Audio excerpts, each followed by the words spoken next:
السلام علیکم تنازی درباره وقت گفته بودم برای شما که وقت این در نزد خداوند ما برای هر یک دقیقه یک ثانیه‌ای که در حیات داریم در نزد خداوند جواب هستیم.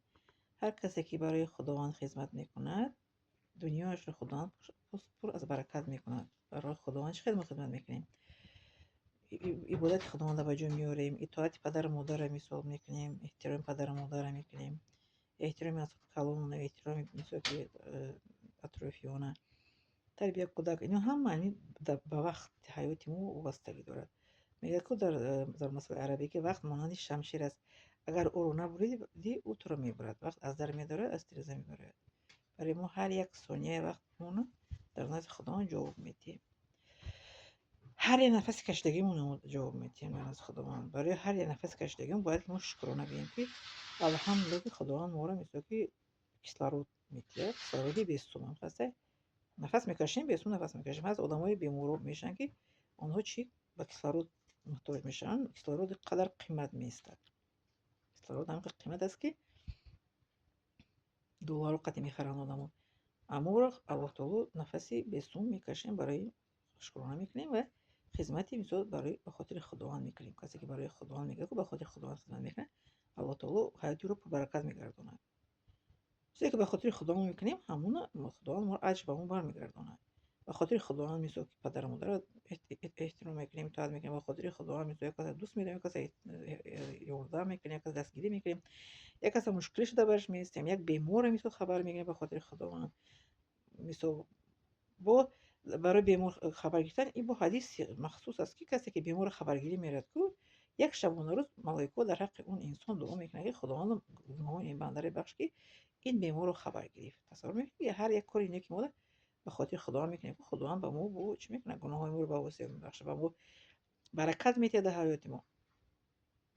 یا که یک مثال که ایرو انسان میره که یک سنگ پیش پای میخوره که سنگ یک طرف مونین اینم به خاطر خداوند یک طرف کنیم که یک انسان در حدیث پیغمبر آمده که یک انسان میرود مثلا داخل جنت میشد، میگه که ای من عبادت کرده بودم، میگه چیز عبادتام قطعی داخل جنت شده. میگه بعد آواز میبیاد، ملائکه میاد خبر میده که نه تو برای همه عبادتات برای کار نه.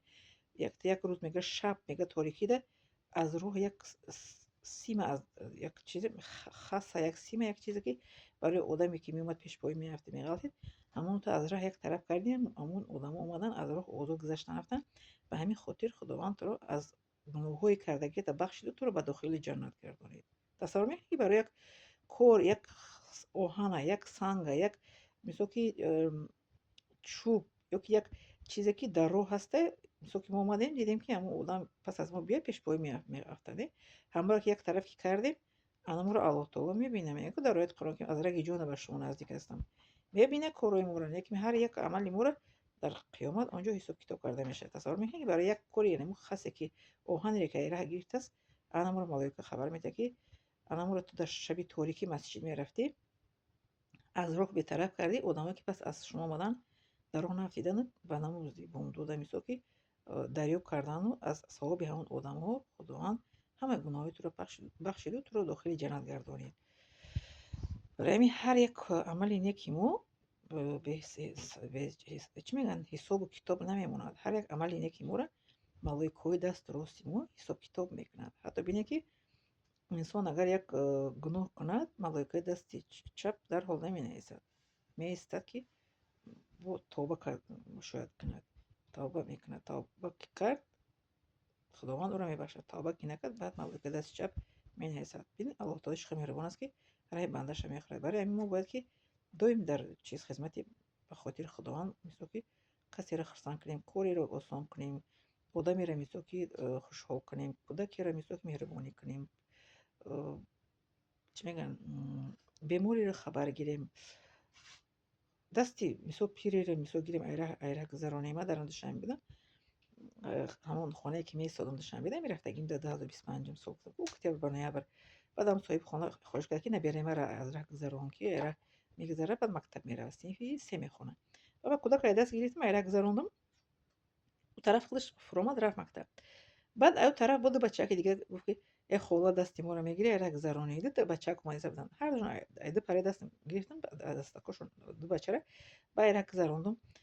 Баъд омадам ба гуфтам ки одама вақте ки ба шумо ки касе ки коре кард чӣ кор бояд кунед? Ёрдам кард шуморо нигоҳ кардан, раҳмат холаҷон, офарин, гуфтам қандона бизанед. Як кас ай даст гирифтан айрак заронданам инам чи ҳасте? Барои хотири худом инам раҳм хӯрдан аз ҷониби Аллоҳ таоло раҳм ба мо меояд иншоаллоҳ. хоб ҳамин хел ҳамватони азиз зинда саломат хона сарбаланд бошед ва лайк, подписаться фаромӯш накунед.